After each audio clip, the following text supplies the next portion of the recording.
தேவனுடைய நாமம் மகிமைப்படுவதாக. என்னோடு கூட நீங்கள் ரோமர் நிருபம், ரோமன்ஸ் சாப்டர் 16, 16வது அதிகாரம் 25, 26, 27 3 வசனங்களை நாம் வாசிக்கலாம். ரோமர் நிருபம் 16வது அதிகாரம் கடைசி 3 வசனங்கள்.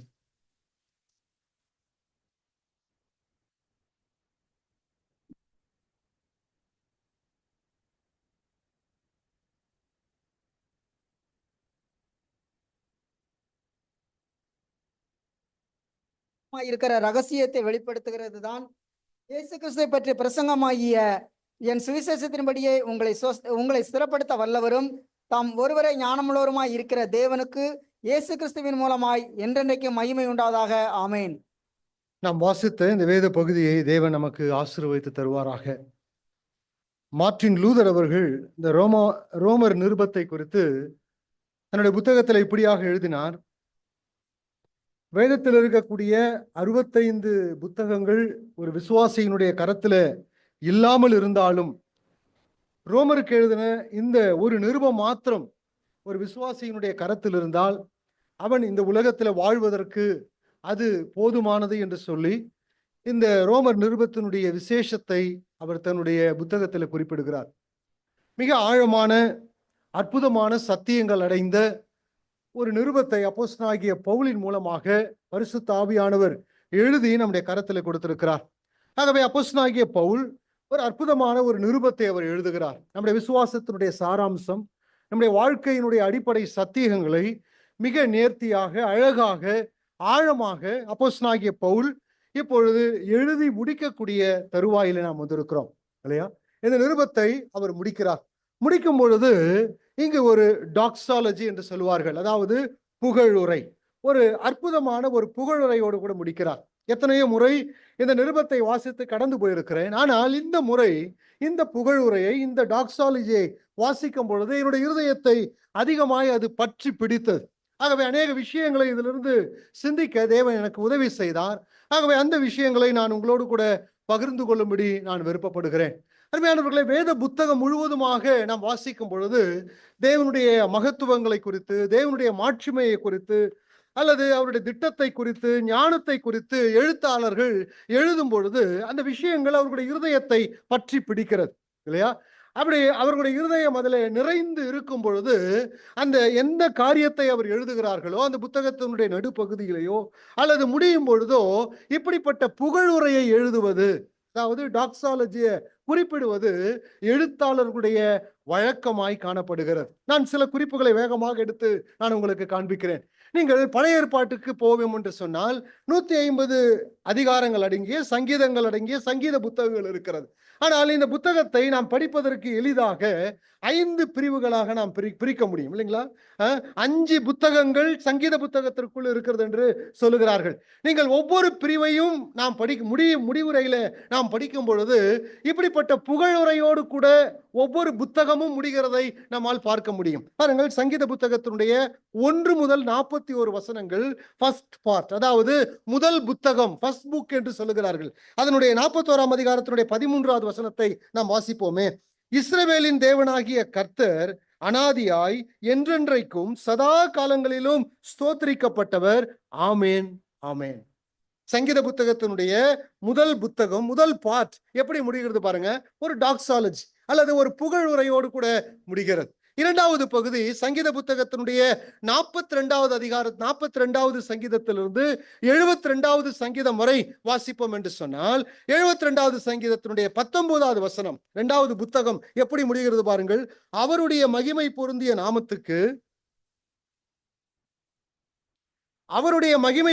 நாமத்துக்கு என்றென்றைக்கும் ஸ்தோத்திரம் உண்டாவதாக, பூமி முழுவதும் அவருடைய மகிமையால் நிறைந்திருப்பதாக. ஆமேன், ஆமேன். பாருங்கள், ஒரு புகழுரையோடு கூட 2வது புத்தகம் முடிகிறது. 3வது புத்தகத்துக்கு வருவோமே. 73 முதல் 89வது அதிகாரம் இருக்கக்கூடிய சங்கீதங்கள் 3வது பகுதி 89, 89, 52ல கர்த்தருக்கு என்றென்றைக்கும் ஸ்தோத்திரம் உண்டாவதாக. ஆமேன், ஆமேன். சங்கீத புத்தகத்தினுடைய 4வது புத்தகம் 90வது சங்கீதத்திலிருந்து 106வது சங்கீதம். 106வது சங்கீதத்தினுடைய 48வது வசனம், இஸ்ரவேலின் தேவனாகிய கர்த்தர் அனாதியாய் என்றென்றைக்கும் ஸ்தோத்திரிக்கப்பட்டவர், ஜனங்கள் எல்லாரும் ஆமேன் அல்லேலுயா என்பார்கள். பாருங்கள், ஒரு புகழுரையோடு கூட முடிகிறது. சங்கீத புத்தகத்தினுடைய 5வது பிரிவு 107வது சங்கீதத்திலிருந்து 150வது சங்கீதம். 150வது சங்கீதம் முழுவதுமாகவே டாக்ஸாலஜி தான், புகழுரை தான். அதனுடைய இறுதி வசனம் 6வது வசனம் எப்படி முடிகிறது? சுவாசமுள்ள யாவும் கர்த்தரை துதிப்பதாக அல்லேலுயா. இல்லையா? பாருங்கள், ஒரு நீண்ட ஒரு அதிகாரங்கள் அடங்கிய ஒரு புத்தகம். அதனுடைய 5 பிரிவுகள், ஒவ்வொரு பிரிவினுடைய இறுதியிலும் ஒரு புகழுரையோடு கூட அந்த புத்தகம் முடிகிறதை நம்மால் பார்க்க முடியும். புதிய ஏற்பாட்டுக்கு வாருங்களேன். எபேசியர் நிருபத்தினுடைய 3வது அதிகாரம் 20லிருந்து சில வசனத்தை வாசிக்கிறேன். அப்போஸ்தலனாகிய பவுல் சபை என்ற மகத்தான சத்தியத்தை எபேசியர் நிருபத்தில் அவர் வெளிப்படுத்துகிறார். 3ஆம் அதிகாரம் உபதேச பகுதி முடிகிறது. முடியும் பொழுது அப்போஸ்தலனாகிய பவுல் எப்படி முடிக்கிறார் பாருங்கள். 20-21, நாம் வேண்டிக் கொள்கிறதுக்கும் நினைக்கிறதற்கும் மிகவும் அதிகமாய் நமக்குள்ளே கிரியை செய்கிற வல்லமையின்படி நமக்கு செய்ய வல்லவராகிய அவருக்கு சபையிலே கிறிஸ்து இயேசுவின் மூலமாய் தலைமுறைக்கும் சதா காலங்களிலும் மகிமை உண்டாவதாக ஆமென். இல்லையா? உபதேச பகுதியை எழுதி முடிக்கிறார். அங்கு ஒரு டாக்ஸாலஜி, ஒரு புகழுரையோடு கூட அவர் முடிக்கிறார். 1 தீமோத்தேயு 6ஆம் அதிகாரத்திற்கு வாருங்கள். இந்த நிருபம் எழுதி முடிக்கப்படுகிற தருவாயில அப்போஸ்தலனாகிய பவுல் எப்படி முடிக்கிறார் பாருங்கள். 15-16, அந்த பிரசனமாகுதலை தேவன் தம்முடைய காலங்களிலே வெளிப்படுத்துவார்.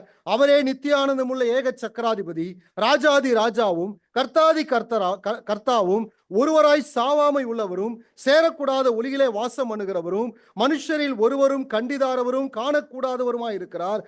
அவருக்கே கனமும் நித்திய வல்லமையும் உண்டாவதாக ஆமென். எபிரேய நிருபம் 13ஆம் அதிகாரம் 21-22வது வசனத்தை வாசித்து பாருங்கள். இப்படிப்பட்ட ஒரு புகழுரையை நாம் பார்க்க முடியும்.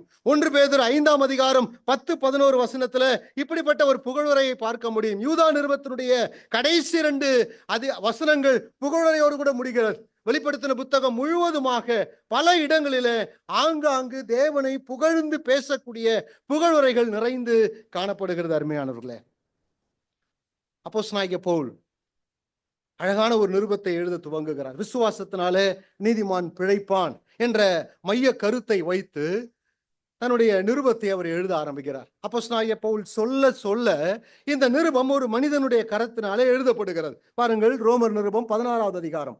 ரோமர் நிருபம் 16வது அதிகாரம் 22வது வசனம் வாசிங்க. ரோமர் நிருபம் 16:22.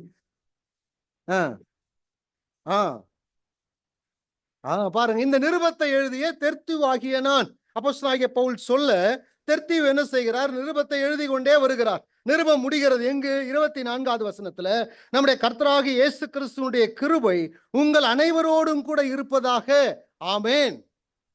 அப்போஸ்தலனாகிய பவுல் தெர்த்தீவினுடைய கரத்திலிருந்து பேனாவை வாங்கி இப்போ 25, 26, 27 வசனத்தை அவர் எழுதுறார். அவருடைய ஓன் ஹேண்ட் ரைட்டிங்ல எழுதுறார். இதுவரைக்கும் எழுதி வந்த நபர் வேறு ஒருவர். நிருபத்தை ஆக்கியோன் பவுல் தான். சொல்ல சொல்ல ஒருவர் எழுதுகிறார். நிருபமானது 24வது வசனத்துல முடிகிறது. அப்போஸ்தலனாகிய பவுல் அந்த சீஷனுடைய கரத்திலிருந்து பேனாவை வாங்கி இப்பொழுது இந்த ஃபைனல் டாக்ஸாலஜி அல்லது இறுதி புகழுரையை அவருடைய கரத்தினாலேயே அவர் எழுதுகிறார். 25, 26, 27 இந்த 3 வசனங்களை அப்போஸ்தலனாகிய பவுல் எழுதுகிறார். அருமையானவர்களே, இந்த 3 வசனங்களை நாம் சிந்திக்கும் பொழுது மிக கருத்தாழம் உள்ள ஒரு வேத பகுதி தான். இந்த முழு நிருபத்தினுடைய 16 அதிகாரத்தினுடைய சாராம்சத்தை, அல்லது என்ன சொல்லுகிறது, ஜோசப் ராஜ்நகர் தான் ஒரு வார்த்தையை பிழிச்சார் இல்லையா, அவரா அந்த வார்த்தையை சொல்லுவார். இந்த நிருபத்தினுடைய இந்த பிழிச்சார் எசன்ஸ் இல்லையா, ஒட்டுமொத்த நிருபத்தினுள்ள இருக்கக்கூடிய எல்லா கருத்துக்களையும் இந்த 3 முக்கியமான இந்த கடைசி புகழுரையில ரொம்ப மிக நேர்த்தியாக அப்போஸ்தலனாகிய பவுல் அடக்கி இந்த இறுதி புகழுரையை அவர் எழுதுகிறார். ஆகவேதான் இந்த புகழுரை அப்போஸ்தலனாகிய பவுல் எழுதின 13 நிருபங்களிலே மிக மிக விசேஷமான டிவைன் டாக்ஸாலஜி என்று சொல்லுகிறார்கள். தெய்வீகமான புகழுரை அல்லது there is a unique doxology. இந்த ரோமர் 16ஆம் அதிகாரத்தினுடைய கடைசி 3 வசனங்கள் விசேஷமான புகழுரை என்று சொல்லி வேத பண்டிதர்கள் அழைக்கிறார்கள். அருமையானவர்களே, அது மாத்திரமல்ல, இந்த புகழுரை இந்த 3 வசனத்தில் இருக்கக்கூடிய இலக்கண நயத்தை நாம் உடைத்து பகுத்து பார்க்க முடியாது இல்லையா. அதை பிரேக் பண்ணி பார்க்க முடியாது. 25வது வசனத்துல துவங்கக்கூடிய இந்த ஸ்டேட்மெண்ட் அது அது என்ன சொல்றது, முற்றுப்புள்ளி வைக்கப்படாமல் 27வது வசனத்துல நீண்ட ஒரு பேராகிராஃப், அது கூட கிரீக் கிராமர் இந்த இடத்துல மிக நேர்த்தியாக எழுதப்பட்டிருக்கிறது என்று வேத பண்டிதர்கள் சொல்லுகிறார்கள். அவ்வளவு ஒரு விசேஷமான ஒரு இறுதி பகுதியை தான் நாம் படிக்கிறோம். ஆகவே இந்த பகுதியை நாம் படிக்கும் பொழுது ரோமர் நிருபத்தினுடைய 1வது அதிகாரத்தை மறுபடியும் அப்போஸ்தலனாகிய பவுல் தன்னுடைய சிந்தனைக்கு கொண்டு வந்திருக்க கூடும். என்னன்னா, நீங்கள் ரோமர் நிருபம் 1ஆம் அதிகாரத்தினுடைய முதல் 16 வசனத்தை நீங்கள் வாசிப்பீர்கள் என்று சொன்னால், அந்த முதல் 16 வசனத்தில் அப்போஸ்தலனாகிய பவுல் என்ன சொல்ல வருகிறார்? த காஸ்பல் ஆஃப் காட், இல்லையா? தேவனுடைய சுவிசேஷம். 6 முறை சுவிசேஷம் என்ற வார்த்தையை ரோமர் நிருபத்தினுடைய முதல் அதிகாரத்தினுடைய முதல் 16 வசனத்தில் அப்போஸ்தலனாகிய பவுல் பயன்படுத்துகிறார். நீங்க பாருங்களேன், 1ஆம் அதிகாரத்துல 1வது வசனத்துல நாம் வாசிக்கும் பொழுது தேவனுடைய சுவிசேஷம். 4ஆம் அதிகாரத்தில் 4வது வசனத்துல ஃபர்ஸ்ட் சாப்டர்ல சொல்றேன், தம்முடைய சுவிசேஷம். அதுக்கு அடுத்ததாக மறுபடியும் 5வது வசனத்துல குமாரனுடைய சுவிசேஷம். 16 வசனத்துல ஏறத்தாழ 5 அல்லது 6 முறை அப்போஸ்தலனாகிய பவுல் தேவனுடைய சுவிசேஷத்தை மையமாக வைத்து முதல் 16 வசனத்தை எழுதுகிறார். அதாவது promise of good news, person of good news, privilege என்ற பல கருத்துக்களை உள்ளடக்கி முதல் 16 வசனம் எழுதப்படுகிறது. இந்த 16 வசனத்தையும் ரோமர் நிருபத்தினுடைய கடைசி அதிகாரத்தில் நாம் வாசித்த 3 வசனங்களையும் நாம் ஒப்பிட்டு பார்ப்போம் என்று சொன்னால் 2 இடங்களிலும் ஒரே விஷயங்கள் வருகிறதை நம்மால் பார்க்க முடியும். சில வார்த்தைகள் தான் வித்தியாசம் இருக்கிறது. முதல் 16 வசனத்துல ரோமர் நிருபத்தினுடைய துவக்கத்துல எப்படி அப்போஸ்தலனாகிய பவுல் துவங்கினாரோ, தேவனுடைய சுவிசேஷம் என்ற மைய பொருளை வைத்து துவக்கினாரோ, அதே கருபொருளோடு கூட இந்த புகழுரையை அவர் முடிக்கிறார். பாருங்க, சில ஒப்புமையை நான் காண்பிக்கிறேன். ஒரு பக்கத்துல ரோமர் 16ஆம் அதிகாரத்தினுடைய 25, 26, 27 வசனங்கள், இன்னொரு பக்கத்துல ரோமர் 1ஆம் அதிகாரம் 1 முதல் 11 வசனங்களை நாம் ஒப்பிட்டு பார்ப்போம் என்றால், பாருங்க 16, 26 நாம் வாசிப்போம் என்றால் என்ன சொல்லப்பட்டிருக்கிறது பாருங்க. 16, 26 இயேசு கிறிஸ்துவை பற்றிய பிரசங்கமாகிய என் சுவிசேஷத்தின்படி உங்களை ஸ்திரப்படுத்த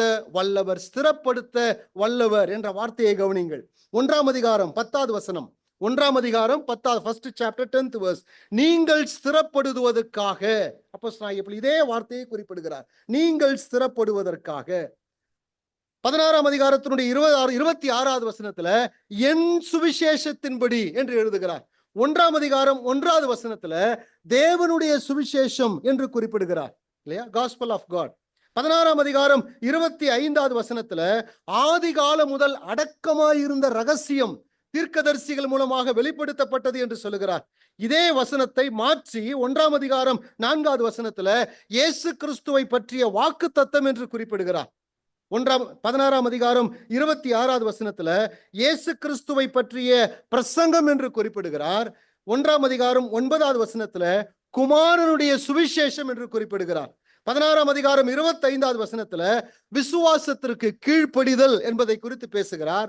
1ஆம் அதிகாரம் 7வது வசனத்திலையும் விசுவாசத்திற்கு கீழ்ப்படிதலை குறித்து பேசுகிறார். இப்படி நிறைய விஷயங்களை நாம் ஒன்றோடு ஒன்று ஒப்பிட்டு பார்க்க முடியும். நிறைய பேரலா இருக்கக்கூடிய நிறைய கருத்துக்கள் இந்த முதல் அதிகாரத்திலும் கடைசி அதிகாரத்திலும் இருப்பதை நம்மால் சிந்திக்க முடியும், இல்லையா? சரி, இது ஒரு புறம் இருக்க, நான் ஏற்கனவே சொன்னது போல இந்த 16 அதிகாரத்தினுடைய அந்த பிழிச்சார், அந்த எசன்ஸ், இல்லையா, இருக்கக்கூடிய எல்லாவற்றையும் அப்போஸ்தலனாகிய பவுல் மீண்டும் தன்னுடைய சிந்தனைக்குள் கொண்டு வந்து இந்த 3 வசனத்துல புகழுரையில அடக்கி எழுதுகிறார். அப்படி என்று சொன்னால் நாம் இந்த 3 வசனத்தை சிந்திக்கும் பொழுது எங்க டிராவல் பண்ண போறோம்? யாரும் ஒன்றும் சொல்ல மாட்டேங்க. 1ஆம் அதிகாரத்திலிருந்து டிராவல், இல்லையா?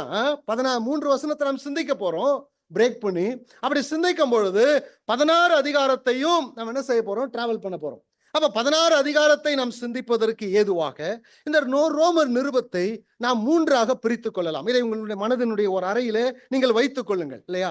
ஒவ்வொரு குறிப்போடு கூட ஒவ்வொரு பகுதியை நான் உங்களுக்கு தொடர்பு படுத்தி அதில் இருக்கக்கூடிய மிக முக்கியமான சத்தியங்களை உங்களுடைய கண்களுக்கு முன்பாக கொண்டு வர விரும்புகிறேன், இல்லையா? ரோமர் நிருபத்தை பல்வேறு பகுதிகளாக பிரித்து படிக்கலாம். ஆனால் எளிதாக சிந்திப்பதற்கு ரோமர் நிருபத்தை 3ஆக நம்மால் பிரித்து படிக்க முடியும். 1 முதல் 3 அதிகாரங்கள், ஃபர்ஸ்ட் சாப்டர்ல இருந்து 3வது அதிகாரம் வரைக்கும் என்ன எழுதப்பட்டிருக்கிறது? ஒரே கருப்பொருள் தான், மேன் சின், மனிதனுடைய பாவம். கரெக்டா?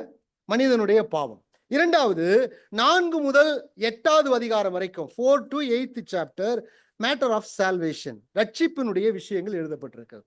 அடுத்தது 9 முதல் 16 அதிகாரம் வரைக்கும் mandatory character, relationship and ministry of riches, நீதிமானாக்கப்பட்ட ஒரு மனிதனிடத்தில் அவசியமாய் காணப்பட வேண்டிய குணலட்சணங்கள், உறவுகள், ஊழியங்கள், இவைகள் 9 முதல் 16 அதிகாரம் வரை எழுதப்பட்டிருக்கு. 3M ஞாபகத்தை வச்சிருக்கீங்களா? Mansion, matter of salvation, mandatory characters, அவ்வளவுதாங்க இல்லையா? ஆகவே இந்த 3 பகுதிகளை ஞாபகத்தில் வைத்துக் கொள்ளுங்கள். நாம் இந்த 3 வசனங்களை சிந்திக்கும் பொழுது நாம் இந்த 3 பகுதிகளோடு கூட ஒப்பிட்டு சில விஷயங்களை நாம் படிக்க போகிறோம் இல்லையா? சரி, இப்போ இந்த நாம் வாசித்த ரோமர் 15ஆம் அதிகாரத்தினுடைய கடைசி புகழுரைக்கு நாம் வரும்பொழுது இதுல அப்போஸ்தலனாகிய பவுல் மையமாய் சொல்லக்கூடிய அல்லது மிக என்ன சொல்றது ஃபோக்கஸ் பண்ணக்கூடிய ஒரு விஷயம் என்னன்னு சொன்னா தேவன் மாத்திரமே. 25வது வசனத்திலிருந்து நாம் வாசிப்போம் என்று சொன்னால், ஆதி காலம் முதல் அடக்கமாய் இருந்து என்று சொல்லி நீண்ட ஒரு புகழுரை எழுதி கொண்டே வந்து எங்கு முடிக்கிறார் பாருங்கள். தாம் ஒருவரே ஞானம் உள்ளவராய் இருக்கிற தேவனுக்கு இயேசு கிறிஸ்துவின் மூலமாக என்றென்றைக்கும் மகிமை உண்டாவதாக. இல்லையா? இந்த புகழுரையினுடைய நடுநாயகராய் யார் இருக்கிறது என்று சொன்னால் தேவன் மாத்திரமே இருக்கிறார். தேவனுக்குத்தான் புகழ். அந்த புகழ் எப்படியெல்லாம் வருகிறது என்று சொல்லிதான் இந்த 3 வசனத்துல மிக அழகாக அப்போஸ்தலனாகிய பவுல் எழுதி கொண்டு வருகிறார். ஆகவே தேவனை தான் இங்கு மையப்படுத்துகிறார். ஆகவே தேவனை மையமாக வைத்து இந்த 3 வசனத்துல நாம் 3 குறிப்புகளை நாம் சிந்திக்க போகிறோம். நான் மறுபடியும் சொல்லுகிறேன், தேவனை மையமாக வைத்து இந்த 3 வசனத்துல இறுதி புகழுரையில 3 குறிப்புகளை நாம் சிந்திக்க போகிறோம். ஒன்று, த பவர் ஆஃப் காட், தேவனுடைய வல்லமை. இரண்டாவது, த காஸ்பல் ஆஃப் காட், தேவனுடைய சுவிசேஷம். மூன்றாவது, த மிஸ்ட்ரி ஆஃப் காட், தேவனுடைய ரகசியம். 3 காரியங்களை இந்த 3 வசனத்திலிருந்து நாம் வேகமாக சிந்திக்க போகிறோம். எங்க டிராவல் பண்ணணும்? 1ஆம் அதிகாரத்துல இருந்து இல்லைங்களா? தூங்கிட்டீங்கன்னா என் கூட வர முடியாது இல்லையா? கொஞ்சம் நீங்க தூங்காம இருந்தீங்கன்னா என் கூட நீங்க டிராவல் பண்ணலாம். இந்த செய்தி உங்களுக்கு கொஞ்சம் இன்ட்ரெஸ்டிங்கா இருக்கும். இல்லைன்னா என்ன அருவறுத்தாரோ அப்படின்னு திரும்பி போகும்போது பேசிட்டே போவீங்க. சரி, ஓகே. இப்போ ஃபர்ஸ்ட் பாயிண்ட்டுக்கு வரலாம். த பவர் ஆஃப் காட் என்ன? 26வது வசனத்தை வாசிங்க. நான் கேஜேவி டிரான்ஸ்லேஷனுடைய ஆர்டர்ல எடுத்திருக்கேன். 26வது வசனத்தை வாசிங்க. 16:26 16:26.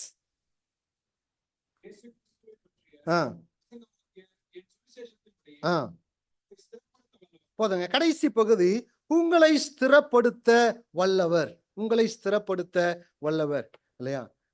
சில மொழிபெயர்ப்புகளில் எப்படி எழுதப்பட்டிருக்கிறது? To him who is able to establish இல்லையா? ஓல்டு கேஜேவியில் எப்படி எழுதப்பட்டிருக்கிறது? now to him that is power to establish, தேவன் உங்களை ஸ்திரப்படுத்த வல்லவர். சில மொழிபெயர்ப்பு எப்படி சொல்லுகிறது?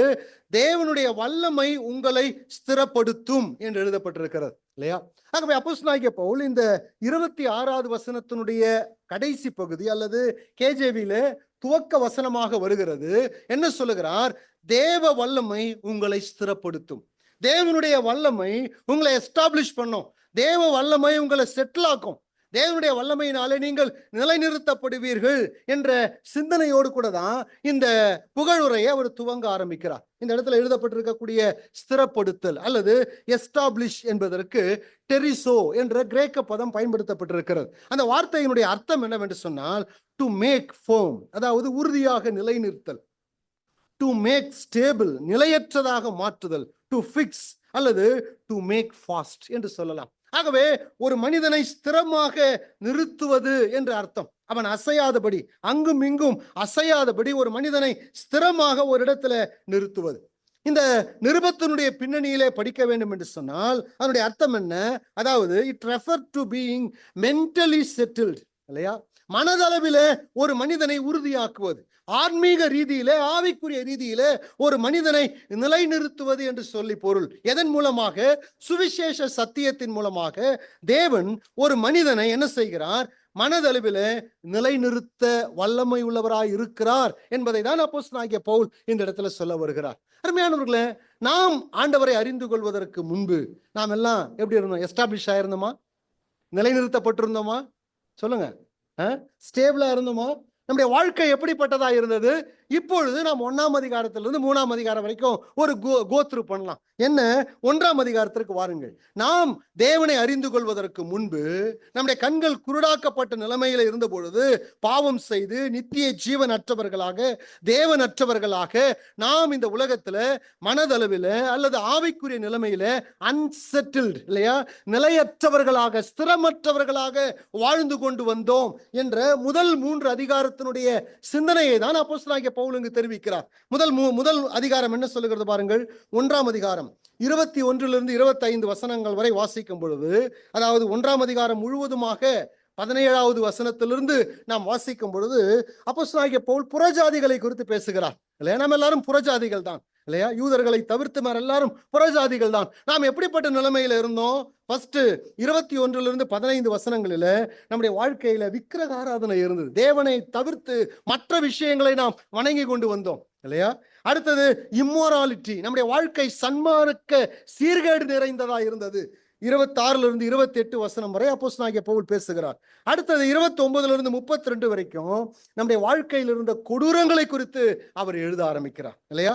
ஆகவே புறஜாதிகளாய் இருந்த காலகட்டத்துல புறஜாதி மக்கள் எப்படி ஜீவித்திருந்தோம்? தேவனற்றவர்களாய், அந்நியர்களாய், அசுத்தங்களை செய்து தேவனுக்கு விரோதமான ஒரு துன்மார்க்க வாழ்க்கை வாழ்ந்து கொண்டோம். நாம் மனதளவிலே ஆன்மீக நிலைமையில அன்செட்டில்டு, எஸ்டாப்ளிஷ் ஆகல இல்லையா, நிலையற்ற ஒரு வாழ்க்கையை வாழ்ந்து கொண்டு வந்தோம்.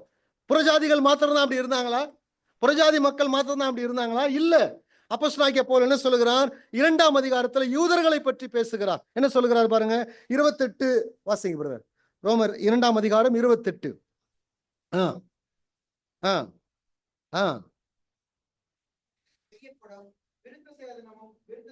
புறம்பான யூதன் யூதன் அல்ல, காரணம் கொலை செய்யாதிருப்பாயாக என்று போதிக்கிற நீதானே கொலை செய்கிறாய் இல்லையா. இச்சையா விபச்சாரம் செய்யாதிருப்பாயாக என்று பேசுகிற யூதனே உன்னுடைய நியாயப்பிரமாணம் சொல்லுகிறதுக்கு விரோதமாய் நீர்தானே செயல்படுகிறாய். ஆகவே புறம்பாய் உனக்கு இருக்கக்கூடிய விருத்த சேதனமோ நியாயப்பிரமாணத்தினாலேயோ நீ யூதன் அல்ல என்று அப்போஸ்தலனாகிய பவுல் 2ஆம் அதிகாரத்துல பேசுகிறார் இல்லையா. 3ஆம் அதிகாரத்துக்கு வரும்பொழுது என்ன சொல்லுகிறார்? 3ஆம் அதிகாரம் 10வது வசனத்துல, எனவே புறஜாதி மக்களானாலும் சரி யூதர்களானாலும் சரி அந்தபடி நீதிமான் ஒருவனும் இல்லை. 23வது வசனத்துல, எல்லாரும் பாவம் செய்து ஏகமாய் கெட்டு போனார்கள். இப்ப என்ன சொல்ல வர்றார்? முதல் 3 அதிகாரத்துல தேவன் இல்லாத வாழ் நாட்களில நீ யூதனா இருந்தாலும் சரி, நீ புறஜாதியா இருந்தாலும் சரி, உன்னுடைய லைஃப் எப்படி இருந்தது? அன்செட்டில்டு இல்லையா, எஸ்டாப்ளிஷ் ஆகல. உன்னுடைய மனதளவில, மானசீக நிலைமையில, ஆவிக்குரிய நிலைமையில நீ நிலையற்ற ஒரு வாழ்க்கையை வாழ்ந்து கொண்டு வந்தாய். சத்தியம் அவனுக்கு என்னன்னு தெரியாது இல்லையா, தேவன் யாருன்னு தெரியாது, நித்திய ஜீவனை பற்றி அறிவு இல்லை, நீதிமானாக்கப்படுதலை குறித்து எந்த உணர்வும் இல்லை. உன்னுடைய மனம் போன போக்கிலே யூதனும் புறஜாதியானும் பாவத்திலே வாழ்ந்து எல்லாரும் பாவம் செய்து ஏகமாய் கெட்டு போனார்கள் என்பதை அப்போஸ்தலனாகிய பவுல் முதல் 3 அதிகாரத்துல அவர் சொல்லுகிறார் இல்லையா. தேவன் தான் நம்மை ஸ்திரப்படுத்தியிருக்கிறார். நாம் எப்படி நம்முடைய வாழ்க்கை முதல் 3 அதிகாரத்துல சொல்லப்பட்டது போலதான் இருந்தது. தேவன் தான் நம்முடைய வாழ்க்கையை ஸ்திரப்படுத்தினார். எப்படி ஸ்திரப்படுத்தினார் பாருங்க. 16ஆம் அதிகாரத்தினுடைய 26வது வசனத்தை வாசிங்க. என் சுவிசேஷத்தின்படி இல்லையா, பவுல் என்ன சொல்றாரு பாருங்க. சுவிசேஷத்தின்படி உங்களை ஆண்டவர் என்ன செஞ்சிருக்கிறாரு? ஸ்திரப்படுத்தியிருக்கிறார். எது நம்மை ஸ்திரப்படுத்தினது? சுவிசேஷங்க. யாருடைய சுவிசேஷம்? அங்க என்ன எழுதுறார் பவுல்? என் சுவிசேஷம். பவுலுக்குன்னு ஒரு ஸ்பெஷலா ஒரு சுவிசேஷம் இருந்ததா? கலாத்தியர் 1ஆம் அதிகாரம் 11 12 வசனத்தை வாசிங்க. கலாத்தியர் 1 11 12 சீக்கிரம் வாசிங்க.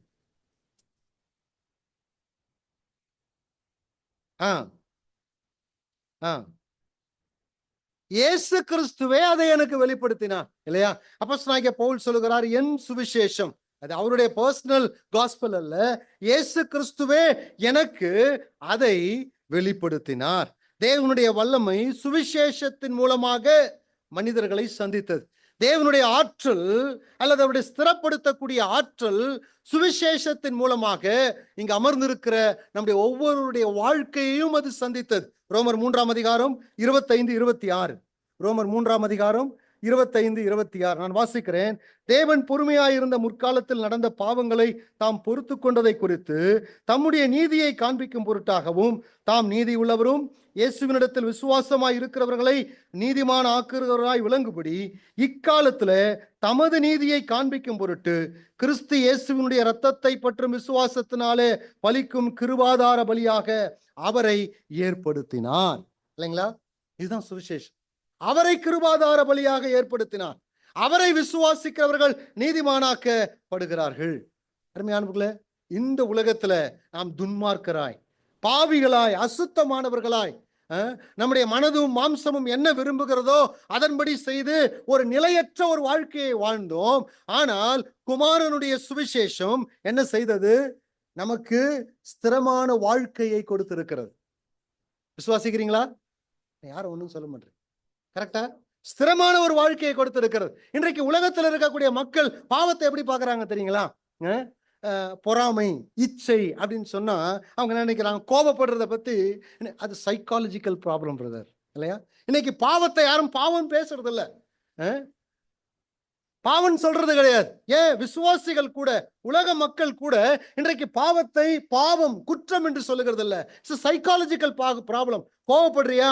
அது மனதளவில் அவன் ஏதோ சில மாற்றங்கள் ஏற்பட்டதுனால அவன் கோவப்படுறான். அல்லது பொறாமப்படுறியா? இச்சை உனக்கு வருகிறதா? ஹார்மோன் டிஸார்டர்னு சொல்றாங்க. அது பேருக்கு என்ன கிடையாதுங்க, பாவம் கிடையாது. என்னது? ஹார்மோன் டிஸார்டர், சைக்காலஜிக்கல் ப்ராப்ளம், உளவியல் ரீதியான பிரச்சனை என்று சொல்லுகிறார்கள். அருமையானவர்களே, எப்படிப்பட்ட பிரச்சனையா இருந்தாலும், இல்லையா, எப்படிப்பட்ட பிரச்சனையில் நீங்கள் இருந்தாலும் தேவனுடைய சுவிசேஷத்தை நாம் விசுவாசிக்கும் பொழுது அந்த சுவிசேஷத்துக்கு ஒரு ஆற்றல் இருக்கிறது. என்ன செய்யுது தெரியுங்களா? நம்மை ஸ்திரமானவர்களாக அது மாற்றுகிறது, இல்லையா? நம்மை ஸ்திரமானவர்களாக மாற்றுகிறது. நம்முடைய மனதளவில், ஆவிக்குரிய வாழ்க்கையில ஸ்திரமுள்ள ஒரு வாழ்க்கையை கொடுக்கிறது. ஆகவேதான் சில வேத பண்டிதர்கள் இப்படியாக குறிப்பிடுகிறார்கள். என்ன சொல்றாங்கன்னா, இந்த ஸ்திரமாகும் பொழுது, ஒரு மனிதன் சுவிசேஷத்தை கேட்டு மனதளவிலே அவன் ஸ்திரப்படும் பொழுது சுபாவம் சார்ந்த பாவத்தினால் வரக்கூடிய நோயிலிருந்தும் அவனுக்கு விடுதலை கிடைக்கும்னு சொல்றாங்க, இல்லையா? பொதுவாக நம்ம இந்த சுகத்தெல்லாம் நம்புறது இல்லை. அவங்க என்ன சொல்றாங்கன்னா, ஒரு மனிதன் சுவிசேஷத்தை கேட்டு அவனுடைய மனது ஸ்திரமாகும் பொழுது சுபாவம் சார்ந்த பாவத்தினால் வரக்கூடிய நோயிலிருந்தும் விடுதலை கிடைக்கும். அப்படிதான் சுபாவம் சார்ந்த ஒருத்தர் முன்கோபமா இருக்கிறாரு. எப்ப பார்த்தாலும், சில பேர் பார்த்துருக்கீங்களா, மூக்குக்கு மேல என்ன ஆகும்? என்ன பார்க்காதீங்க, இல்லையா? மூக்குக்கு மேல சில பேருக்கு கோபம் வரும். எதுக்கு எடுத்தாலும் கோபப்படுவாங்க. அவங்களுக்கு ஒரு நோய் வரும். நோய் தெரியுங்களா? அப்ப இயேசு கிறிஸ்துவனுடைய சுவிசேஷம் உன்னுடைய இருதயத்தை ஸ்திரமாக்கும் பொழுது, சாந்த குணம் வரும் பொழுது என்ன வராது? உன் பிபி கண்ட்ரோலா இருக்குமா? இருக்காதா? உளவியல் ரீதியாக பிரச்சனை, அதாவது சில பேருக்கு ஆன்சைட்டி இருக்கும், துக்கம் இருக்கும், கவலை இருக்கும். இது அதிகமா உங்க வாழ்க்கையை ஆட்கொள்ளும் பொழுது என்ன பிரச்சனை வரும் தெரியுங்களா? என்னங்க புரியல? டிப்ரெஷன் இருக்கும்போது என்ன பிரச்சனை வரும் தெரியுங்களா? வயிற்றுல எல்லா பிரச்சனையும் வரும், இல்லையா? அல்சர் ப்ராப்ளம் எல்லாமே வரும். தேவனுடைய சுவிசேஷம் உங்களை ஸ்திரப்படுத்தும் பொழுது என்ன ஆகும்? உங்களுடைய ஹார்மோன் என்ன ஆகும்? இம்பேலன்ஸா இருக்காது, பேலன்ஸா இருக்கும், இல்லையா? பொறாமை, நீதிமொழிகள்ல வாசிக்கிறோம், பொறாமை என்றால் எலும்புருக்கி, இல்லையா? தேவனுடைய சுவிசேஷம் பொறாமை என்ற உங்கள் சுபாவம் சார்ந்த, குணலட்சணம் சார்ந்த நோயிலிருந்து விடுதலை கொடுக்கும் என்று சொன்னால் உங்களுடைய மெட்டபாலிசம் விடுதலை இருக்கும், ஸ்ட்ராங்கா இருக்கும், இல்லையா? நான் சொல்றது ரிசர்ச் ஓரியன்டட். சில மருத்துவர்கள் ஆய்வு செய்து சொல்லுகிறார்கள். தேவனுடைய சுவிசேஷம் ஒரு மனிதனை சந்திக்கும் பொழுது, அவன் ஸ்திரமாகும் பொழுது, சுபாவம் சார்ந்த, குணலட்சணம் சார்ந்த நோய்களிலிருந்து கூட கடவுள் அவனுக்கு விடுதலை கொடுக்கிறார், இல்லையா?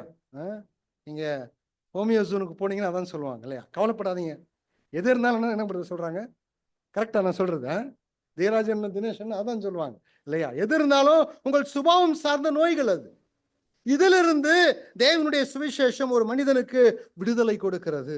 ஹேபிச்சுவல் சின், எல்லா பாவத்திலிருந்தும் விடுதலை கொடுக்கிறது. உங்களுடைய வாழ்க்கையில் அப்படிப்பட்ட ஒரு விடுதலை கிடைச்சிருக்குதா?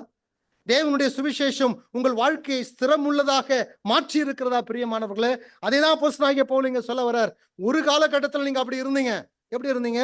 பொறாமை தான் உங்க வாழ்க்கையினுடைய மிக பெரிய குறிக்கோள். ஆனா இன்றைக்கும் சபையில் இருக்கக்கூடிய விசுவாசிகள் எப்படி இருக்கிறாங்க? நல்லா பிரசங்கம் பண்ணா பிடிக்காது, நல்லா பாடினா பிடிக்காது, நல்லா ஆக்டிவா இருந்தா பிடிக்காது. சில பேருக்கு பொறாமையிலே வாழ்க்கை எப்படி நடத்துறாங்கன்னு தெரியல இல்லையா? சில பேர் கோபத்திலே வாழ்க்கை நடத்துறாங்க. சில பேருக்கு பாத்தீங்கன்னா காசிப், எப்போ பாரு சில பேர்கிட்ட போய் நின்னீங்கன்னா ஃபர்ஸ்ட் 5 நிமிஷம் தான் உங்களை பத்தி விசாரிப்பாங்க. அடுத்தது யாரை பத்தி விசாரிப்பாங்க? தினேஷ் ஏன் இன்னைக்கு ரெட் கலர் ஷர்ட் போட்டு வந்தாரு, அவர் ரெட்டு போட்டாங்கன்னா பச்சை போட்டா நமக்கு என்ன இல்ல. அடுத்த கான்வர்சேஷன் எங்க போகும்? யாரையாவது ஒருத்தரை பத்தி குறை சொல்லுவாங்க. அருமையானவர்களே, இப்படிப்பட்ட பாவத்திலிருந்து உங்க வாழ்க்கையில சுவிசேஷம் விடுதலை கொடுத்திருக்கிறதா? யோசிச்சு பாருங்களேன். அப்போஸ்தலனாகிய பவுல் அதான் சொல்ல வர்றார், தேவன் விடுதலை கொடுப்பார், கொடுத்திருக்கிறார். அதுதான் அப்போஸ்தலனாகிய பவுல் இந்த புகழறையில சொல்ல வருகிறார். அருமையானவர்களே, நம்முடைய வாழ்க்கையில இப்படிப்பட்ட பாவத்திலிருந்து விடுதலை இருக்கிறதா என்று யோசித்து பாருங்க. நம்முடைய கடந்த கால வாழ்க்கை மாத்திரமல்ல, நிகழ்கால வாழ்க்கையிலும் இந்த சுவிசேஷ சத்தியங்கள், காஸ்பல் ட்ரூத் ஒவ்வொரு நாளும் நம்மை ஸ்திரப்படுத்தி கொண்டே போகும். எது வரைக்கும் தெரியுங்களா? பரலோகத்துல போய் நம்ம சேர்ற வரைக்கும். நான் சொல்லல, வேத வசனம் சொல்லுகிறது. வேகமாக சில வேத வசனத்தை எடுத்து காண்பிக்கிறேன். 1 கொரிந்தியர் 1:8 வாசிங்க. 1 கொரிந்தியர் 1:8.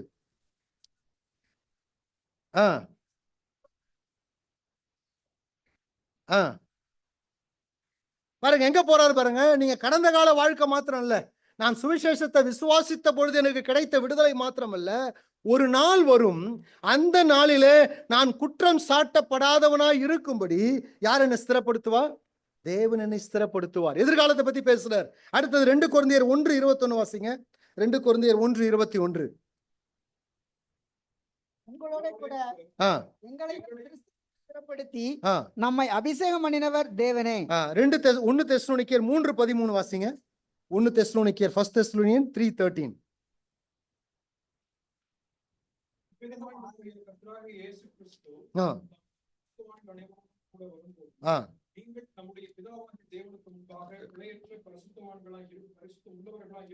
இருக்கும்படி உங்கள் இருதயங்களை ஸ்திரப்படுத்துவாராக.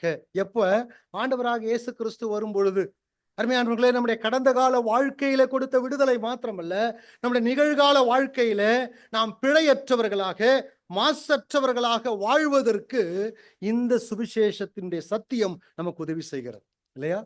ஆகவேதான் பவுல் சொல்லும் பொழுது, தேவன் உங்களை ஸ்திரப்படுத்த வல்லவராயிருக்கிறார். எது வரைக்கும்? எது வரைக்கும்? அவருடைய மகிமை உள்ள சன்னிதானத்துல பிழையற்றவர்களாய், குறையற்றவர்களாய் நீங்கள் நிற்கும் நாள் வரைக்கும் உங்கள் இருதயத்தை ஸ்திரப்படுத்துவதற்கு அவர் வல்லமை உள்ளவர். ஒரு காலகட்டத்தில் நீங்க வாழ்க்கை அப்படி இருந்தது, ஆனா இப்ப உங்க வாழ்க்கை அப்படி இருக்கக்கூடாது. எபேசியர் 5ஆம் அதிகாரத்துல வாசிக்கிறோம், ஒரு நாளிலே நீங்கள் அந்தகாரமா இருந்தீர்கள். அப்படித்தானே வாசிக்கிறோம் இல்லையா? எபேசியர் 5ஆம் அதிகாரத்தினுடைய 8வது வசனத்தை வாசிங்க.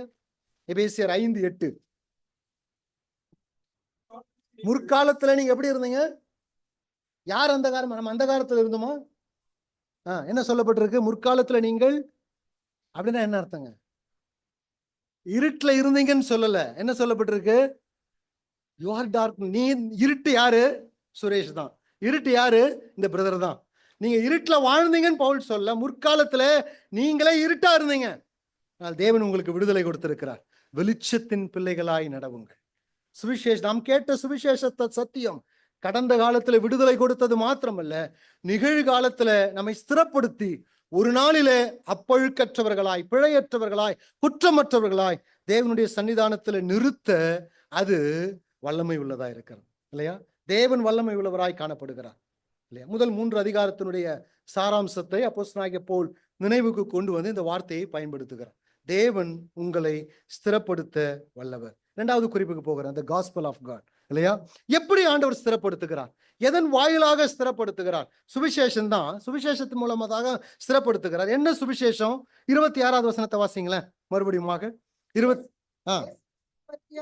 பாருங்க, இந்த வசனத்தினுடைய முற்பகுதி எடுக்கிற இயேசு கிறிஸ்துவை பற்றிய பிரசங்கம், the preaching of Jesus Christ.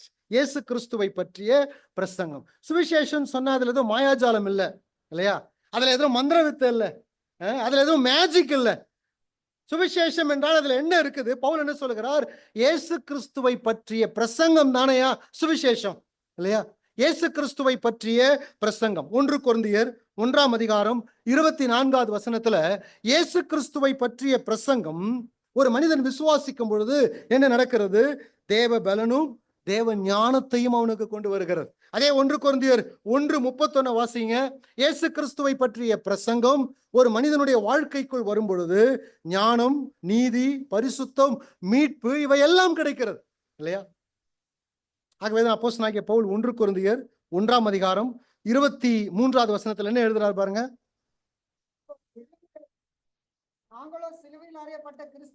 நாங்களோ சிலுவையில் அறையப்பட்ட கிறிஸ்துவை பிரசங்கிக்கிறோம். இங்கிலீஷ்ல எப்படி இருக்குதுங்க? We preach Christ crucified. We preach Christ crucified. சிலுவையில் அறையப்பட்ட இயேசு கிறிஸ்துவை நாங்கள் பிரசங்கிக்கிறோம்.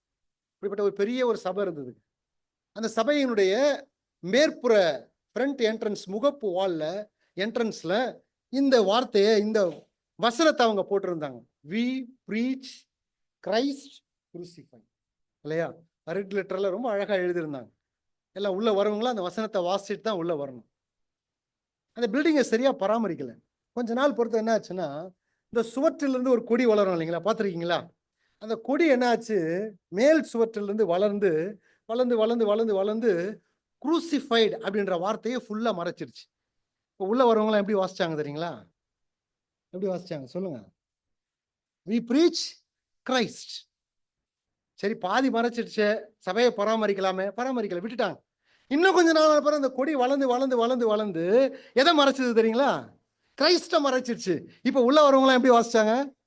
என்ன பிரசங்கம் பண்றோம்? We preach. என்ன பிரசங்கம் பண்றோம்? பிரசங்கிக்கிறோங்க. We preach.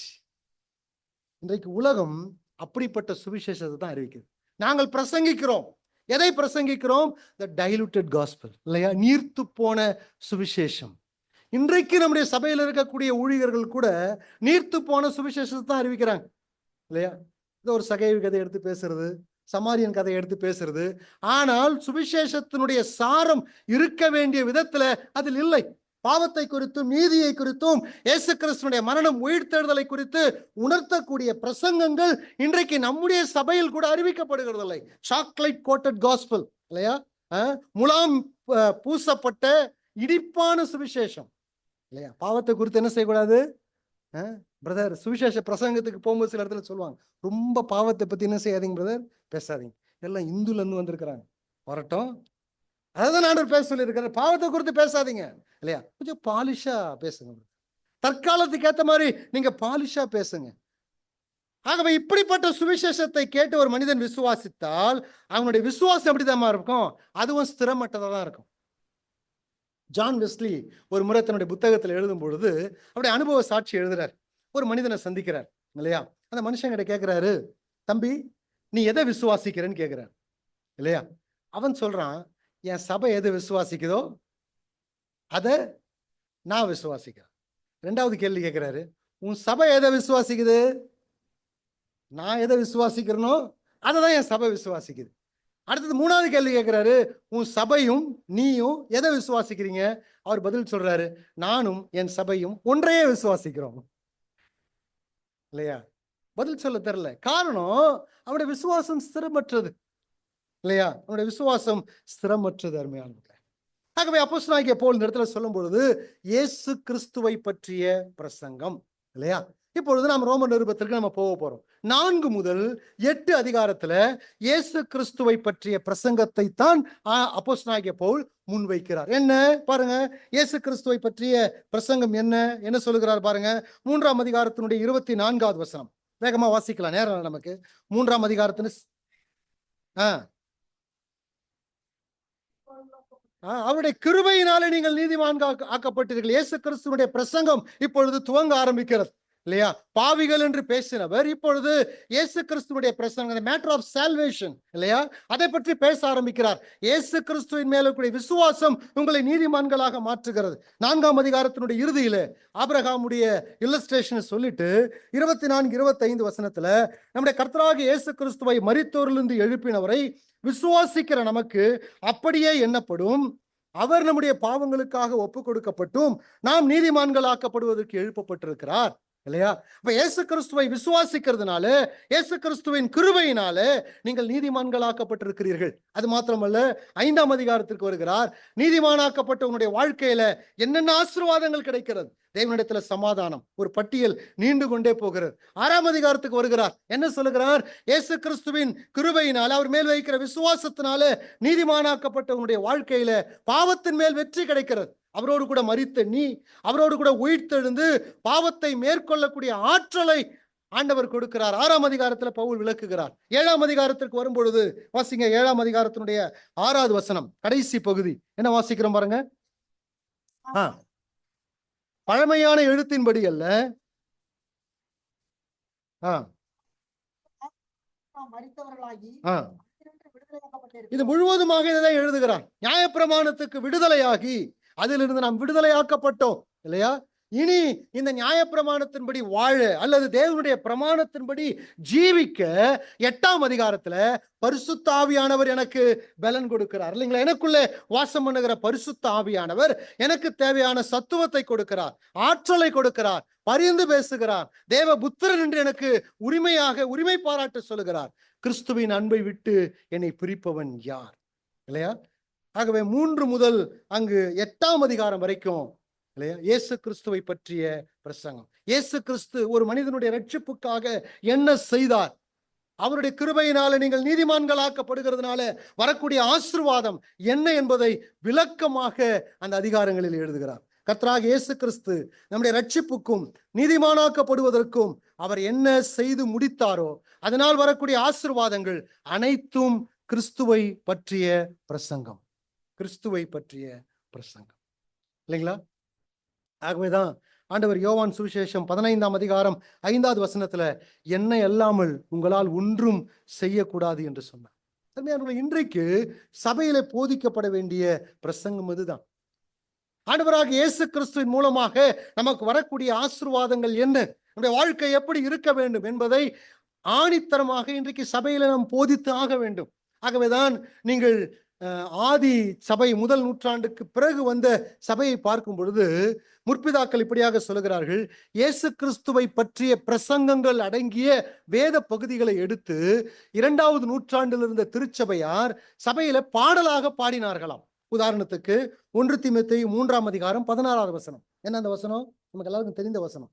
தேவ பக்திக்குரிய ரகசியம் யாவரும் ஒப்புக்கொள்ளுகிறபடி மகா மேன்மை உள்ளது. தேவன் மாம்சத்துல வெளிப்பட்டார், ஒரு நீண்ட விஷயங்கள் வருகிறது அல்லவா, இதை சபையில பாடலாக பாடி இருக்கிறார்கள்.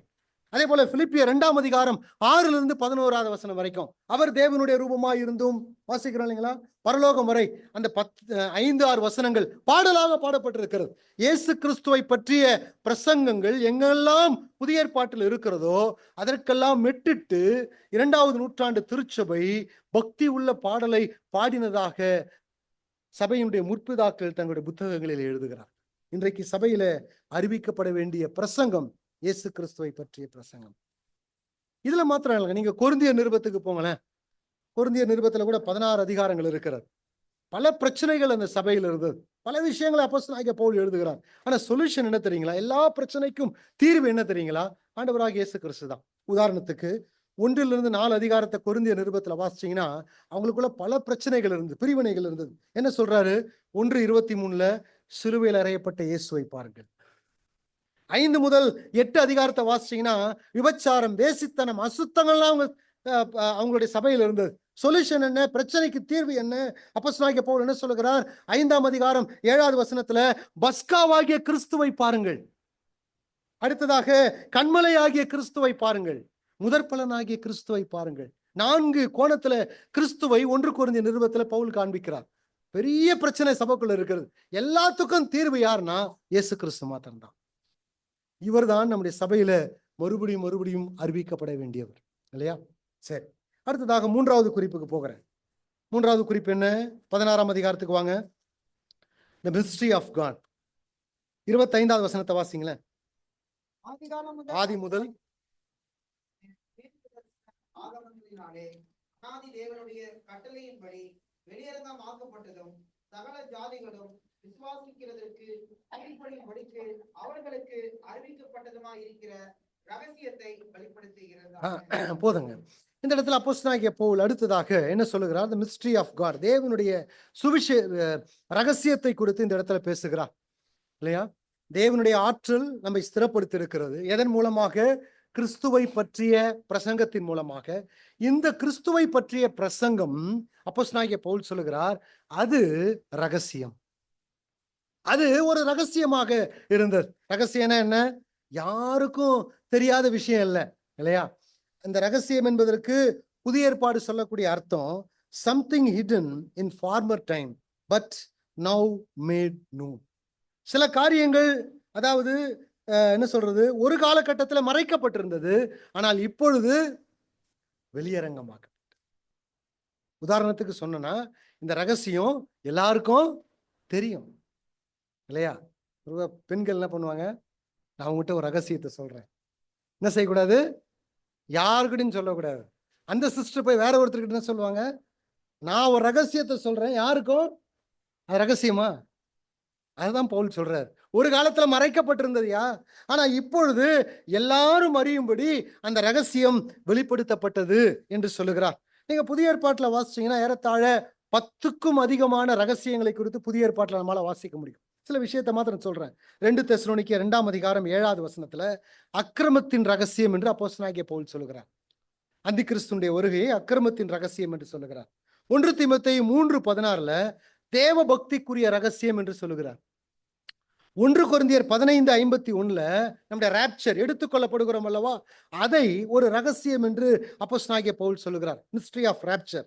மார்க் 4ஆம் அதிகாரம் 11வது வசனத்துல த மிஸ்ட்ரி ஆஃப் கிங்டம், ராஜ்யத்தின் ரகசியம் என்று எழுதப்பட்டிருக்கிறது. இப்படி 10 அல்லது 11 ரகசியங்கள் புதிய ஏற்பாட்டில் நம்மால் பட்டியலிட முடியும். இதுல எதை குறித்து அப்போஸ்தலனாகிய பவுல் எழுதுகிறார் அப்படின்னு சொன்னா, யூதர்கள் புறஜாதிகளுக்கு ரட்சிப்பு பொதுவானது இல்லையா? யூதர்கள் மாத்திரம் அதில் விசேஷித்தவர்கள் அல்ல, புறஜாதிகளும் ரட்சிக்கப்பட்டு ஒரே சரீரமாக, ஒரே வாக்குத்தத்தத்தின் பிள்ளைகளாக, ஒரே உடன்படிக்கையின் புத்திரர்களாக சபைக்குள் இணைக்கப்படுவார்கள் என்ற இந்த ரகசியத்தை தான் அப்போஸ்தலனாகிய பவுல் இந்த இடத்துல குறிப்பிடுகிறார். வாசிங்களேன், எபேசியர் 3ஆம் அதிகாரம் 3லிருந்து சில வசனத்தை வாசிக்கலாம். எபேசியர் 3ஆம் அதிகாரம் 3லிருந்து. புறஜாதிகள் சுவிசேஷத்தினாலே உடன் சுதந்திரருமாய், ஒரே சரீரத்திற்கு உள்ளானவர்களுமாய், உடன் பங்காளிகளுமாய் இருக்கிறார்கள் என்கிற இந்த ரகசியத்தை அவர் எனக்கு வெளிப்படுத்தினார் இல்லையா? ஆதி திருச்சபையில் என்ன நினைச்சாங்கன்னா, யூதர்கள் மாத்திரம்தான் சபை நினைச்சாங்க. இல்ல, ஆண்டவர் என்ன செஞ்சார்? அப்போஸ்தலர்களுக்கும் விசேஷமாக பவுலுக்கும் வெளிப்படுத்தினார். விசுவாசத்தினாலே யூதர்கள் மட்டுமல்ல, புறஜாதிகளும் உடன் சுதந்திரரும் ஒரே சரீரத்திற்கு உள்ளானவர்களும் தேவனுடைய வாக்கு தத்தத்திற்கு உடன் பங்காளிகள் என்ற இந்த ரகசியத்தை, ஆதிகாலம் முதல் மறைக்கப்பட்ட இந்த ரகசியத்தை ஆண்டவர் என்ன செஞ்சாருங்க? எனக்கு வெளிப்படுத்தினார். இதை தான் நான் அறிவிக்கிறேன். அப்ப திருச்சபை என்று வரும்பொழுது அதுல யூதன் புறஜாதி என்று அல்ல இல்லையா? கிரேக்கன் ரோமன் என்று அல்ல. யார் விசுவாசிக்கிறார்களோ அவர்கள் எல்லாம் திருச்சபையினுடைய அங்கத்தினர்களாய் இருக்கிறார்கள். விசேஷமாய் முதல் நூற்றாண்டிலே புறஜாதிகள் யூதர்கள் என்ற பிரிவினை இருந்தது. ஆகவே இருவரும் ஒரே தகப்பனுடைய பிள்ளைகள், ஒரே உடன் சுதந்திரர், ஒரே ஸ்லாக்கியம் இருக்கிறது, ஒரே சரீரத்திற்குள்ளாய் இருக்கிறார்கள் என்பதை அப்போஸ்தலனாகிய பவுல் என்ன செய்கிறார்? பிரசங்கிக்கிறார். இதை நாம் ரோமர் 9லிருந்து 16 முடிய நம்மால் பார்க்க முடியும் இல்லையா? பாருங்க, ரோமர் 9:24 வாசிங்க. ரோமர் 9:24. ரோமன்ஸ் 9:24. அவர் யூதரிலிருந்து மாத்திரமல்ல, புறஜாதியாரிலிருந்து நம்மை அழைத்திருக்கிறான் இல்லையா?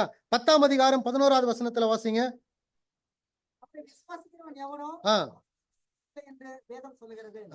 யூதன் என்று கிரேக்கன் என்று வித்தியாசமே இல்லை. யார் விசுவாசிக்கிறார்களோ அவர்கள் எல்லாம் அவருடைய பிள்ளைகள். புறஜாதியாரில், யூதரிலிருந்து மாத்திரமல்ல, புறஜாதியாரிலிருந்தும் தேவன் அவர்களை தெரிந்து கொண்டார். 11:25 வாசிங்க. 11:25.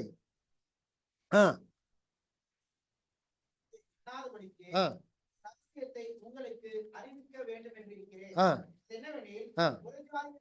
நினைவு உண்டாகும் வரைக்கும் ஒரு பங்கு கடினமா இருக்கும் இல்லையா?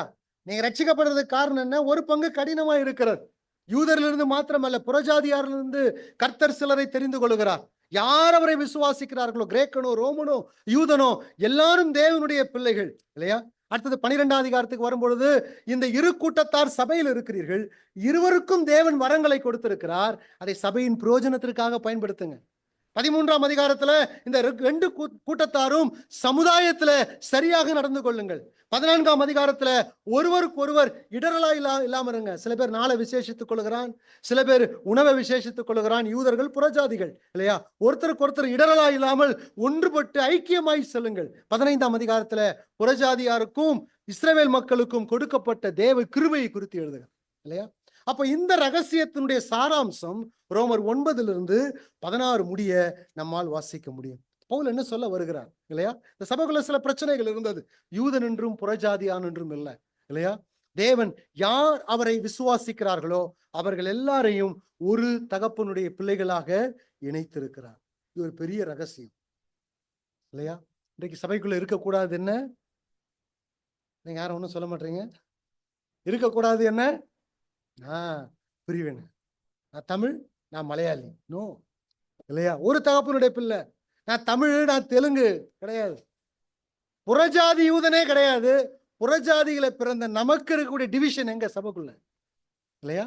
இன்னும் சில இடத்துக்கு போனா ரொம்ப கேவலங்க. என்ன? சபைக்குள்ள ஜாதிகள். நான் உயர்ந்த ஜாதி, நான் அந்த ஜாதி, நான் கீழ்த்தரமான ஜாதி.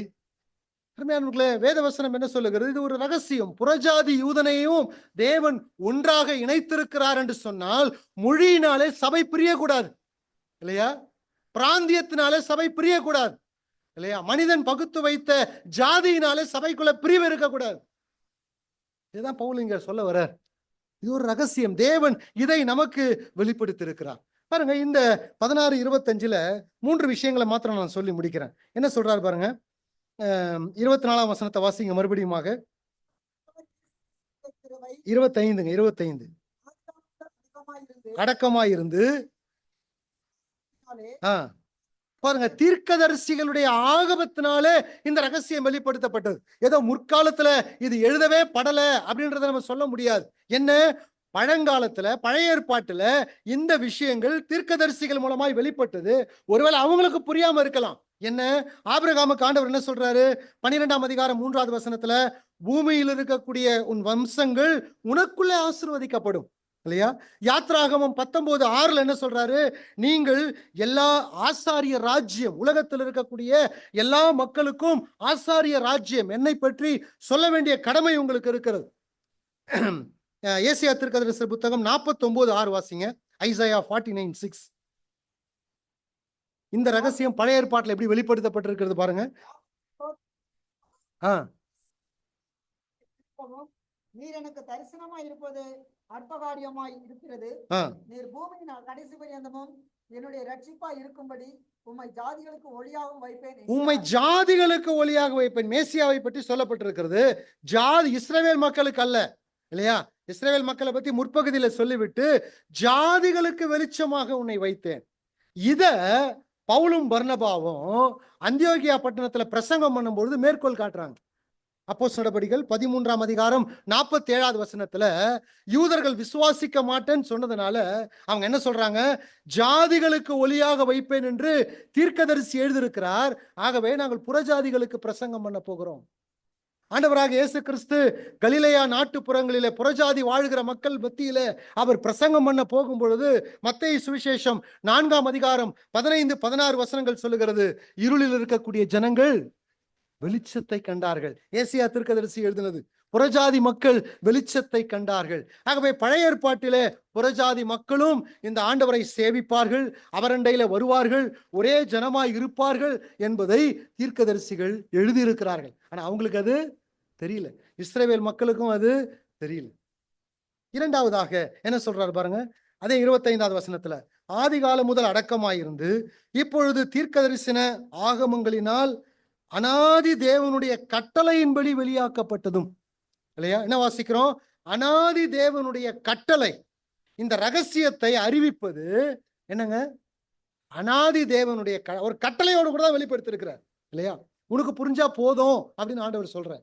அனாதி தேவனுடைய கட்டளை இல்லையா? நான் எப்படி எழுதி வச்சிருக்கிறேன், the universal commission to preach the gospel. உலகம் முழுவதும் சுவிசேஷமயமாக்கப்பட வேண்டும் என்ற கட்டளையோடு கூட தான் ஆண்டவர் இந்த ரகசியத்தை பவுலுக்கும் பவுலுக்கு பின்பு வந்த சபையாருக்காகிய நமக்கும் அப்போஸ்தலனாகிய பவுல் மூலமாக ஆண்டவர் இங்கு வெளிப்படுத்தி காண்பிக்கிறார். அருமையானவர்களே, இந்த சுவிசேஷத்துக்கு நம்ம வாழ்க்கையில் எவ்வளவு முக்கியத்துவம் கொடுக்கும் யோசிச்சு பாருங்களேன். கொஞ்சம் நீங்க யோசிக்கிறதுக்கு தான் சொல்றேன். இந்த சுவிசேஷத்திற்கு சபை எவ்வளவு முக்கியத்துவம் கொடுக்கிறது. ஒருவேளை சபையில் இருக்கக்கூடிய ஒரு சிலர் அவர்களுடைய ஈடுபாடுனால அங்கு ஊழியங்கள் செய்கிறார்கள். ஆனால் ஒரு திருச்சபையினுடைய விஷன், ஒரு திருச்சபையினுடைய தரிசனம் சுவிசேஷ ஊழியமா இருக்க வேண்டும். எப்போ ஒரு சபை சுவிசேஷம் சொல்றதை நிறுத்துதோ அப்ப அந்த சபை என்ன ஆக போகுது தெரியுங்களா? என்ன ஆக போகுதுங்க? சாக போகுதுன்னு அர்த்தம். சென்னையில ஒரு சபை இருக்கு. நம்ம சபையில அவங்க ஒரு கரிஸ்மேட்டிக் குரூப் தான். ஆவடி பகுதியில் பேர் சொல்ல விரும்பல. 24x7 அந்த சபை இயங்குதுங்க. வார 24 மணி நேரம் 7 நாட்கள் அந்த சபை இயங்கி கொண்டிருக்கிறது. ஆயிரக்கணக்கான மக்கள் அந்த சபையில கூடி ஆராதிக்கிறார்கள். ஞாயிற்றுக்கிழமை காலையில 6:30 மணிக்கு ஆராதனை துவங்குச்சுன்னா சாயந்தரம் வரைக்கும் ஆராதனை நடக்குது. வாரத்துக்கு ஒரு நாள். ஆனால் 6 நாட்கள் சபை திறந்து இருக்கிறது. என்ன 6 நாட்கள் சபையில் என்ன வேலை இருக்கு? சகோதரிகள் கூட்டம் நடக்குது, உபவாச கூட்டம் நடக்குது, சகோதரர்கள் கூட்டம் நடக்குது, பிள்ளைகளுக்கு டியூஷன் நடக்குது, மியூசிக் கிளாஸ் நடக்குது ஃப்ரீயா, ஸ்கில் டெவலப்மெண்ட் ப்ரோக்ராம் நடக்குது இல்லையா? மகளிருக்கான மேம்பாட்டு திட்டங்கள் சபைக்குள்ள நடக்கிறது இல்லையா? வாலிப பிள்ளைகள் ரட்சிக்கப்பட்டு படித்திருக்கிறார்கள், வேலை இல்லை என்று சொன்னால் அவர்களுக்கு வீடுகளுக்கு சென்று அவர்களை ஆய்வு செய்து சபையிலிருந்து லோன் கொடுக்குறாங்க. 1 லட்சம் 2 லட்சம் கொடுத்து குடிசை தொழிலோ சிறு தொழிலோ துவங்குவதற்கு அவர்களுக்கு உதவி செய்து பிறகு அதை காணிக்கையா போடுன்னு சொல்றாங்க. ஆயிரக்கணக்கான மக்கள் 2000 3000 பேர் கூடி ஆராதிக்கிறாங்க இல்லையா? அந்த பகுதியே கதிகலங்கி போயிருக்கிறது. கூட்டம் கூட்டமாக ஆராதிப்பதற்கு வருகிறார்கள். ஒரு திருச்சபை சமுதாயத்துல தாக்கத்தை ஏற்படுத்தும். நம்ம சபை எத்தனை நாள் இயங்குதுங்க சொல்லுங்க? எப்போ இயங்குது? வாரத்துக்கு ஒரு நாள் தான். காலையில 10 to 12:30. அதுக்கு பிறகு பாதி கூட்டம் இருக்காது, கொஞ்சம் கூட்டம் சாயந்தரம் வரைக்கும் இருக்கும், அவ்வளவுதான். அதுக்கு பிறகு மூடுனா, ஒருவேளை இந்த சபையில கேர்டேக்கரே இல்லைன்னா சுத்தம் பண்ணுவதற்கு ஒரு சில ஆர்வமுள்ள நபர்கள் வீக்கெண்ட்ல வந்து இதை சுத்தம் பண்ணலன்னு சொன்னா அடுத்த வாரம் ஞாயிற்றுக்கிழமை வந்து இந்த சபையில உங்களால் ஆராதிக்க முடியாது. முடியுமா? உங்க சேரை நீங்க தான் துடைக்கணும். ஏதோ வாரத்துக்கு ஒரு முறை பயன்படுத்துவதற்காக மாத்திரம்தான் ஆண்டவர் இவ்வளவு பெரிய பில்டிங்கை நமக்கு கொடுத்திருக்கிறாரா? யோசிச்சு பாருங்க. நம்மை சுற்றி இருக்கக்கூடிய சமுதாயத்தை பற்றி சபையினுடைய பார்வை என்ன? ஒரு தம்பி ஒரு ஊழியக்காரர்கிட்ட போய் கேட்டார், பிரதர் எனக்கு நல்ல வருமானம் வருது, ஒரு வேலை வந்து ஒரு 20,000 ரூபாய் நான் வந்து உகந்து காணிக்கையா சபையில போடணும்னு விரும்புறேன், எல்லாத்தையும் நான் சபையில போட்டுடலாமா அப்படின்னு கேட்டார். அந்த ஊழியக்காரர் இப்படியா சொன்னாரு, உன் சபையினுடைய ஆண்டு கணக்கை பார். பேலன்ஸ் ஷீட் இருக்கு இல்லைங்களா? அந்த பேலன்ஸ் ஷீட்ல 50% அதிகமாய் உன் திருச்சபை சுவிசேஷ ஊழியத்திற்கும் சுவிசேஷகர்களுக்கும் உன்னுடைய காணிக்கையை செலவு செய்கிறது என்று சொன்னால் உன் பணத்தை நீ எங்க போடலாம்? சபையில போடலாம். இல்லைன்னா பாதி போடு, பாதி என்ன செய்ய, நீ தனிப்பட்ட விதத்துல ஊழியத்துக்காக ஸ்பெண்ட் பண்ணு. நம்முடைய திருச்சபையினுடைய வருமானம் பெரும்பகுதி எதற்கு செலவிடப்படுகிறது? யோசிச்சு பாருங்களேன். ஏதோ காலையில வரோம், ஆராதிக்கிறோம், அப்பம் பெட்கிறோம், அதோட ஹாய் பாய் சொல்லிட்டு நம்ம போயிடுறோம். சமூகத்தை பற்றி நம்முடைய பார்வை என்ன? இன்றைக்கு பிஜேபி காரனே வந்து இந்த சபையை மூடினா இந்த தெருவில் இருக்கக்கூடிய எத்தனை நபர்கள் இந்த சபைக்கு சப்போர்ட் பண்ணுவாங்க? இந்த சபையினால நாங்க பெனிஃபிட் ஆயிருக்கோங்க, எங்க குழந்தை பெனிஃபிட் ஆயிருக்கு, எங்க குடும்பம் பெனிஃபிட் ஆயிருக்கு இல்லையா? நாங்கள் பயனடைந்து இருக்கிறோம், ஏன் இந்த திருச்சபையை மூடுகிறீர்கள் என்று எத்தனை குடும்பங்கள் நமக்கு வாதிடுவதற்காக போர்க்கொடி தூக்குவதற்காக வெளியில வந்து நிற்பாங்க. யோசிச்சு பாருங்களேன். எந்த தரிசனமும் நமக்கு இல்லை, எந்த தரிசனமும் இல்லை. பேங்க் பேலன்ஸ் இன்க்ரீஸ் ஆகுது, எந்த தரிசனமும் நமக்கு இல்லை. சுவிசேஷத்தை பற்றி எந்த விதமான கண்ணோட்டமும் இல்லை. வருகிறோம், கூடுகிறோம், ஆராதிக்கிறோம், சாப்பிடுறோம், பைபிள் ஸ்டடி கேட்கிறோம், அவ்வளவுதான் முடிஞ்சது. ஆண்டவர் என்ன சொல்றாரு? அனாதி தேவனுடைய கட்டளை. இந்த ரகசியத்தை வெளிப்படுத்தும் பொழுதே ஆண்டவர் என்ன சொன்னார் தெரியுங்களா? It's a commandment, the great commission. ஒரு பெரிய கட்டளை. சபை உன்னை நம்பி நான் ஒப்படைத்து விட்டு போகிறேன். அந்த சபை சத்தியத்திற்கு தூணும் ஆதாரமா இருக்கிறது இல்லையா? the heartbeat of the assembly. ஒரு சபையினுடைய உயிர் துடிப்பு சுவிசேஷம் தான் இல்லையா? என்ன விஷன் நம்ம கிட்ட இருக்கு? இந்த வருஷத்துல இத்தனை இடத்துல நம்ம ஊழியம் செய்ய போறோம், இத்தனை இடத்துல மிஷன் ட்ரிப் போக போறோம், இத்தனை நபர்களை சுவிசேஷத்திற்காக எழுப்ப போகிறோம். அதை பற்றி ஏதாவது ஒரு ப்ரப்போசல் நமக்கு இருக்குதா? ஒரு ப்ராஜெக்ட் இருக்குதா? அதற்காக நாம் உபவாசம் இருந்து கண்ணீரோடு ஜெபிக்கிறோமா? விசுவாசி பெற்ற பிள்ளைகள் ரட்சிக்கப்பட்டு சபையில் இருக்கிறாங்க. விசுவாசிகள் பெற்ற பிள்ளைகள் ரட்சிக்கப்பட்டு ஞானஸ்தானம் எடுத்து கடந்த வாரத்தை சபைக்குள்ள சேர்க்கப்பட்டாங்க. எப்பொழுது புதிதா ஒரு மனுஷன் ரட்சிக்கப்பட்டு நம்ம சபைக்குள்ள வந்தான்? எந்த பொறுப்புணர்ச்சியும் இல்லாம நம்ம கூடி வருகிறோம். அருமையானவர்களே, கொஞ்சம் விழித்துக் கொள்வோம். தேவன் சீக்கிரம் வரப்போகிறார். வரும்பொழுது அவர் கொடுத்த கட்டளைக்கு நாம் கணக்கு ஒப்பிக்கணும். பவுல் சொல்கிற அனாதி தேவனுடைய கட்டளை இல்லைங்களா? அனாதி தேவனுடைய கட்டளை, சகல புறஜாதிகளும் விசுவாசித்து கீழ்ப்படியும்படி இதை நான் அறிவிக்கிறேன். அடுத்ததா கடைசியா அதை வாசிச்சு முடிக்கிறேன். தாம் ஒருவரே ஞானம் உள்ளவருமாய் இருக்கிற தேவனுக்கு இயேசு கிறிஸ்துவின் மூலமாக என்றென்றைக்கும் மகிமை உண்டாவதாக. தேவன் உங்களை ஸ்திரப்படுத்துவார். தேவனுடைய சுவிசேஷம், தேவனுடைய ரகசியம், இதெல்லாம் தேவனுடைய ஞானம். இந்த ஞானம் கிறிஸ்துவின் மூலமாய் தான் இந்த உலகத்தில் வெளிப்பட்டது. எனவே அவர் மூலமாய் எப்பொழுதும் மகிமை உண்டாவதாக என்று சொல்லி இந்த புகழுரை, இந்த டாக்ஸாலஜியை முடிக்கிறார். அருமையானவர்களே, சற்று நம்முடைய வாழ்க்கையை ஆராய்ந்தவர்களாக, சற்று நாம் சிந்தித்தவர்களாக இந்த இடத்தை விட்டு நாம் கடந்து போவோம். ஜெபம் பண்ணுவோமா? பரலோக பிதாவே, நாங்கள் உமக்கு நன்றி செலுத்துகிறோம் ஆண்டவரே. நீர் எங்களை ரட்சித்து இந்த திருச்சபையில பல வருடங்களாக நீர் வைத்திருக்கிறீர். இந்த சமூகத்தை பற்றிய எங்களுடைய பார்வை எப்படி இருக்கிறது? வருகிறோம், ஆராதிக்கிறோம், நாங்கள் போகிறோம்.